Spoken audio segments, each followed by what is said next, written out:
அண்ணன் திரு சூரிய அவர்களை பேச விரும்புகிற நண்பர்கள்.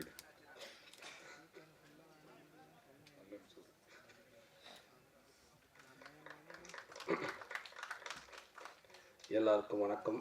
உள்ள காட்டுக்குள்ளே படம் எடுத்திருக்காங்க. காட்டுக்குள்ளே படம் எடுக்கிறது எவ்வளோ கஷ்டம் அப்படிங்கிறது சமீபத்தில் நான் உணர்ந்திருக்கேன். ஒரு 3 வருஷம் அதில் இருந்திருக்கேன். அவ்வளோ கஷ்டம். நல்லபடியாக படத்தை முடிச்சுட்டு வந்திருக்காங்க. காடும் காட்டில் இருக்க உயிரினங்கள் மட்டும்தான் இயற்கைக்கு ரொம்ப பக்கமாக இருக்குது. மற்ற எல்லாமே மாறிப்போச்சு. அதை பற்றி படம் எடுத்திருக்காங்க. அதுவும் ஒரு குழந்தைகள்லேருந்து பெரியவங்க வரைக்கும் போய் சேர விதமாக படம் எடுத்திருக்காங்க. ரொம்ப சந்தோஷமாக இருக்குது. ஊருக்குள்ளே யானை பூந்துருச்சு, கரடி பூந்துருச்சு, புலி சிறுத்தை பூந்துருச்சு அப்படின்ட்டு நம்ம நியூஸ் பார்த்துருக்கோம். உண்மையாக சொல்லப்போனால் அதுகள்லாம் அங்கே தான் இருக்குது. நாம தான் அதுகளுக்குள்ளே பூந்துட்டோம்னு நினைக்கிறேன். அதுதான் உண்மை. அப்படி இருக்கிறப்ப அந்த காடும் அந்த காட்டில் இருக்க உயிரினங்களையும் அதில் போட்டு பராமரிக்க வேண்டிய கடமை நம்ம எல்லோருக்கும் இருக்குன்னு நினைக்கிறேன். அதை எப்போ நம்ம அதை பத்திரமாக நம்ம பாதுகாக்க வேண்டிய பொறுப்பில் இருக்கிறோம். அப்படி ஒரு விஷயத்தை சொல்லி இந்த படம் எடுத்திருக்காங்கன்றது எனக்கு தெரியுது, நம்புகிறேன். இது எல்லாத்துக்கும் போய் சேர வேண்டிய கருத்து. அதுக்கு என்னோட மனமார்ந்த வாழ்த்துக்கள் அத்தனை பேருக்கும். இயக்குனர் சார், உங்களுக்கு மனமார்ந்த வாழ்த்துக்கள். ஒரு நல்ல படத்தை எடுத்திருக்கீங்க, நல்ல கருத்தை எடுத்திருக்கீங்க. எல்லாத்துக்கும் போய் சேர வேண்டியது, பார்க்க வேண்டிய ஒரு படமாக அந்த படம் வந்திருக்கு, எடுத்திருக்கேன்னு நினைக்கிறேன். ரொம்ப சந்தோஷம். வாழ்த்துக்கள்ங்க சார். அது யுவன் சங்கர் ராஜா இருக்கார். மேலும் இந்த படத்துக்கு ஒரு பெரிய பலம். என் தம்பி புகழ் எப்படி சொன்னாலும் யுவன் சாரில் உள்ளே இருக்கார் அப்படின்னு சொன்னால் அவ்வளோ சந்தோஷமாக இருந்துச்சு அப்படின்னு சொன்னால் அதே உண்மை. அதே மாதிரி சமீபத்தில் இப்போ எனக்கு கருடன் படத்தில் பிரதர் ஒர்க் பண்ணுறாங்க. அவ்வளோ சந்தோஷமாக இருந்துச்சு. கேட்ட உடனே அந்த படம் முதல் அங்கேயே வெற்றி அப்படின்ற மாதிரி எனக்கு தோணுச்சு. கண்டிப்பாக யுவன் சார் இருக்காது. பிஜிஎம் சொல்லவே தேவையில்லை. சீசனுக்கு ஒவ்வொரு சீசனுக்கு தகுந்த மாதிரி இசை இருக்கும். ஆனால் அவர் மட்டும்தான் சீசனே இல்லை, எப்போவுமே அவர் சீசனாக இருக்குன்னு நான் நினைக்கிறேன். எப்போவுமே யுவன் இருந்துக்கிட்டே இருக்கார் மக்கள் மத்தியில். ஸோ விழா நாயகன் யுவன் பிரதருக்கு மனமார்ந்த வாழ்த்துக்கள். தம்பி புகழ் அவர் இன்னும் மேலும் சினிமாவில் போய் உச்சத்தில் இருப்பான்றல எந்த மாற்றமும் இல்லை, எல்லாத்துக்குமே தெரியும்னு நினைக்கிறேன். அவங்ககிட்ட அவ்வளோ ஒரு திறமை இருக்குது. அவன் சொன்னேன், காவியத்தில் தான் இருந்து கஷ்டப்பட்டு இங்கே இருந்தால் வளர்ந்து அப்படின்னு சொன்னேன். கடலூர்லேருந்து வந்து இங்கே கிடைக்கிற வேலைகளை பார்த்துட்டு ஹோட்டலில் இலையை எடுத்துகிட்டு எதிர்த்தாப்பில் லாரிலாம் அன்றைக்கி இங்கே தான் நான் கிரீஸ் அடிப்புன்னு சொன்னேன். இது எல்லாமே இங்கே சினிமாவுக்கு நிறையா பேர் ஜெயித்தவங்க, நிறையா பேர் கஷ்டப்பட்டு தான் வந்திருக்காங்க. அந்த வகையில் தான் அவனும் வந்திருக்கேன். அந்த வகையில் தான் நானும் வந்து இந்த இடத்துல நிற்கிறேன்னு நினைக்கிறேன். அதே தெருவில் தான் நானும் வளர்ந்துருக்கேன். ஸோ எனக்கு ரொம்ப சந்தோஷமாக இருக்குது. சுரேஷ் சார் சொன்னார், இல்லை சூரியகிட்ட அவ்வளோ பக்குவம் இருக்குது அப்படின்னு சொன்னார். இதுதான் சார் பக்குவம். இங்கேருந்து வந்திருக்கேன் இல்லையா, இது நம்மளை வர ஆட்டோமேட்டிக்காக அது இருக்குன்னு சார். இருக்கும் அது அது அந்த இவ்வளோ இடத்துல இந்த கடந்தானே வந்திருக்கோம். இந்த பக்குவம் நம்ம சினிமா நம்ம கற்றுக் கொடுத்துன்னு நினைக்கிறேன். நம்ம குடும்பமும் நம்ம சினிமா தான் நம்ம கொடுத்துருக்குன்னு நினைக்கிறேன். அது எப்போவுமே நம்மகிட்ட இருக்குன்னு நினைக்கிறேன். அது என் தம்பி புகழ்கிட்ட எப்போவுமே இருக்குது.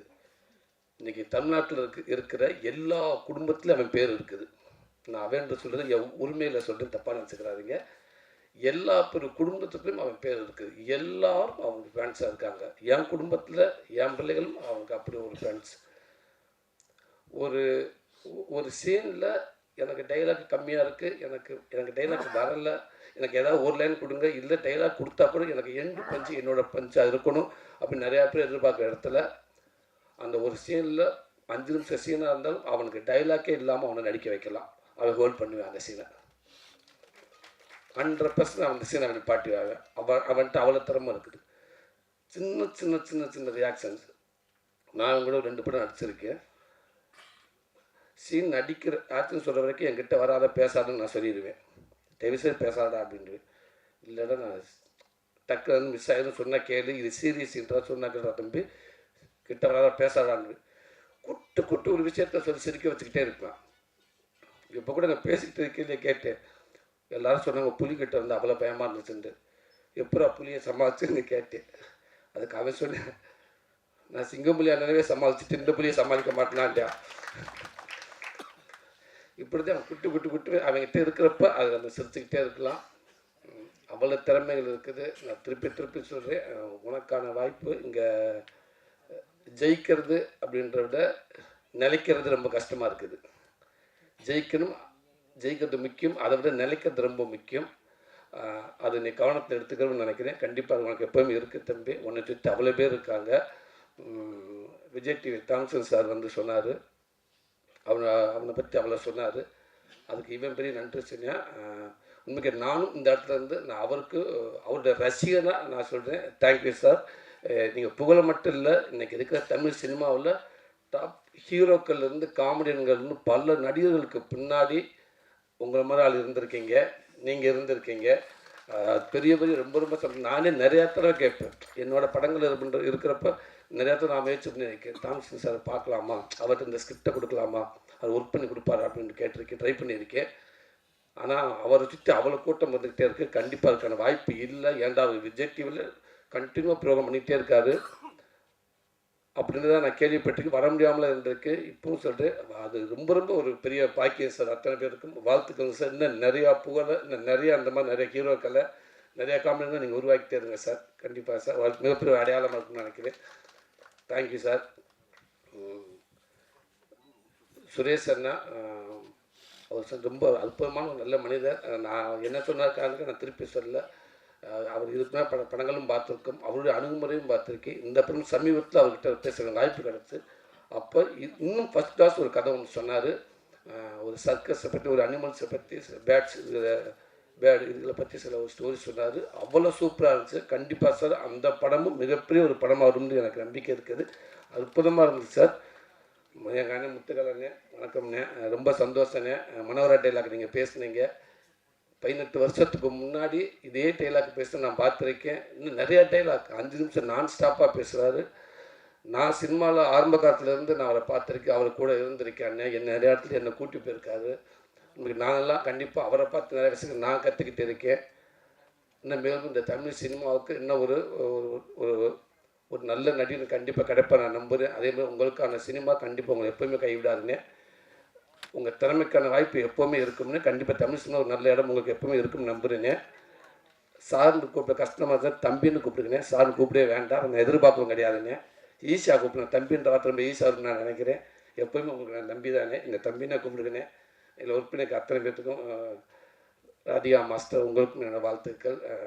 டான்ஸ் ஆடுற ஒரு சாங்கை ஈஸியாக நீங்கள் எடுத்துருவீங்க, ஆனால் அது மாண்டேஜ் எடுக்கிறது ரொம்ப கஷ்டம் நான் நினைக்கிறேன். ஏன்டா அதை ரசிக்க வைக்கணும், அதை எல்லாத்துக்கும் பிடிக்க வைக்கணும். அதில் இருந்துச்சு ஹீரோயின் அப்படி இருந்துச்சு, சின்ன சின்ன குட்டி குட்டி ரியாக்ஷன்ஸ் அப்படி இருந்துச்சு. ரொம்ப நல்லா இருந்துச்சு. வாழ்த்துக்கள் மாஸ்டர். உங்களுக்கு வாழ்த்துக்கள் நான் சொல்கிறதுக்கு இல்லை, அப்படி தான் ஒரு ரசிகனாக சொல்கிறேன் மாஸ்டர். ஓகே, ஃபைட் மாஸ்டர் உங்களுக்கும் வாழ்த்துக்கள் பிரதர். நல்லா இருந்துச்சு. அவன் நண்பரை பார்க்குறப்ப டக்குன்னு ஆர்கே சுரேஷ் உட்காந்துருக்கா அப்படின்னு நினச்சேன் நான். உள்ளேருந்து வரப்போ அப்படியே இருக்காரு. ஆமாம், அவருக்கு ஒரு ஷாட்டில் பார்த்தேன், புகழை எட்டி உரைச்சிட்டு அவர் 2 ஸ்டெப் பேக்கில் போயிட்டார். என்னடா அந்த கேட்டு வைத்த பவர் அப்படின்னா, இல்லைடா மாஸ்டர் சொல்லியிருப்பார், கொஞ்சம் அடக்கி வாசிங்கன்னு சொல்லியிருப்பார், அதனால் அவர் பேக்கில் போயிட்டார் நினைக்கிறேன் அப்படின்னு. சூப்பராக வச்சிங்க சார். உடம்ப வாழ்த்துங்க சார். எல்லாத்தையும் தாண்டி இப்படி ஒரு நல்ல படத்துக்கு வர்றதுக்கு உறுதியாக இருந்த தயாரிப்பாளர்கள், அதுதான் ரொம்ப முக்கியம். அது இன்னைக்கெல்லாம் ரொம்ப ரொம்ப ஒரு கடினமாக படம் யார் வேணாலும் எடுக்கலாம். படத்தை முடிச்சுட்டு அதுக்கப்புறம் அதை எடுத்துக்கிட்டு என்ன பண்ண போகிறோம்னு ஒன்று இருக்குது பார்த்தீங்களா, அந்த தேட்டருக்கு வர்றதுக்கு அவ்வளோ போராட்டமாக இருக்குது. ஸோ அதுக்கு கடைசி வரைக்கும் ஒரு புதுசு வந்து இந்த கதையை கேட்டு கடைசி வரைக்கும் நாங்கள் இருக்கோம் அப்படின்னு சொல்லி இருக்கீங்க. கண்டிப்பாக மக்கள் மத்தியில் கொண்டு இந்த படத்தை நல்ல நம்ம சேர்த்துருவீங்கிறது எனக்கு நிறையா நம்பிக்கை இருக்குது. கண்டிப்பாக சேர்த்துன்னு நினைக்கிறேன் சார். வாழ்த்துக்கள். இல்லை ஒர்க் பண்ண அத்தனை எடிட்டர் ஹீரோயின்ஸ் உங்களுக்கும் எல்லாருக்கும், இந்த படத்தை ஒர்க் பண்ண அத்தனை பேருக்கும் வாழ்த்துக்கள். மீண்டும் சொல்லி இந்த படத்தை எடுத்துக்கொண்டு சேர்க்க போகிறேன் உங்களுக்கு என்னோட மனமார்ந்த நன்றியை தெரிவிச்சுக்கிறேன். தேங்க்யூ. எல்லாத்தையும் விட நாயகன், விழா நாயகன், என்றும் நாயகன் எங்கள் அண்ணன் நிகில்முரி அண்ணன் இருக்கார். அவர் இல்லாத இடம் சிறக்காது. இல்லை உண்மைக்கு அவரை பற்றி நிறையா பேர் என்ன சொல்லியிருக்காங்க. ஆமாம், ஏன்டா அவர்கிட்ட ஒன்று பிடிச்சாண்டா, சூப்பர் ஸ்டாருக்கு வேலை செஞ்சாலும் கீழே இருக்க சூரிக்காக இருந்தாலும் ஒரே மாதிரி தான் வேலை செய்வார். அவர் பாகுபாடு பார்த்ததே இல்லைன்னு சொல்லுவாங்க. உண்மை அதுதான்.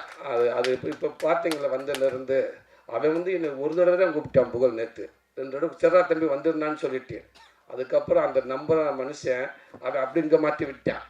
என் நம்பர் அன்னைக்கு இருக்குது.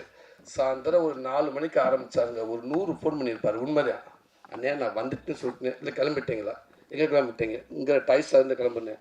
ஓகே கட்டு திருப்பி 2 நிமிஷம் இருக்கு. அண்ணே வந்துட்டீங்களா? வந்துட்டேன். அவ்வளோ பண்ண வர்றதுக்குள்ள ரெடி வாங்க வாங்க வாங்க வாங்க. உண்மைக்கே இப்படி ஒரு அற்புதமான ஒரு எனக்கு தெரிஞ்சு பார்க்கவே முடியாது. ஆனால் அவர் கூப்பிட்றப்ப அது ஒரு அன்பாக இருக்கும். எல்லாத்தையும் வச்சு எல்லா வேலையும் பார்த்தீங்கன்னா அந்த சேரு போகிறப்ப கூட சொல்லியிருக்கலாம் அவர். ஆனால் எல்லா சரி அவரை எடுத்து போட்டு கரெக்டாக இன்னும் எத்தனை பேர் இருக்காங்க பார்த்து, அதுக்கப்புறம் யார் வர வேண்டியிருக்காங்களா, மிஸ்ஸாக இருக்காங்களா, பக்கத்தாரை பற்றி பேசிகிட்டு இருந்து எல்லாத்தையும் வாங்கன்னு பேசிட்டு ஊடால அவர் 5 நிமிஷம் 10 நிமிஷம் டைம் எடுத்து அவரை பற்றி கொஞ்சம் நிறையா பேசிக்கிட்டு, அது சாதாரண விஷயம் இல்லையா? அதெல்லாம் வந்து விளையாட்டா என்ன எல்லாத்துக்கும் பேர் சொல்லி கூப்பிட்டு எல்லாரும் கூப்பிட்டு வந்திருக்கவங்க 2 நிமிஷம் ஃபுட்டேஜ், அங்கே அண்ணன் ஃபுட்டேஜ் எடுத்து பார்த்தீங்கன்னா 40 நிமிஷம் இருக்கும். அது எப்போவுமே நிகழ்முறையாக அதான் எப்போவுமே ஹீரோ அதே வாழ்த்துக்கள்னு உங்களுடைய வேகமும் அது எப்போவுமே சினிமாவில் இருந்துகிட்டே இருக்கும். உங்களுடைய உழைப்பு உங்கள் வேகம் இந்த தமிழ் சினிமாவில் எப்போவுமே இருக்கும்னே. கலைத்தாய் வந்து ஓய்வு முடிவு உங்களுக்கு கொடுத்துருக்கா, நீங்கள் தான் அந்த முடிவு எடுக்கணும். அவள் கொடுக்கவே மாட்டேங்க. அப்படி ஒரு நல்ல மனிதர், அப்படி ஒரு நல்ல ஒர்க்கர்ஸ். நீங்கள் இன்னமும் பல சினிமாவுக்கு இப்படி பேக்கில் நீங்கள் ஒரு பில்லராக இருக்குன்னு நான் நினச்சி வேண்டிக்கிறேன். வாழ்த்துக்கண்ணே, நன்றிண்ணே.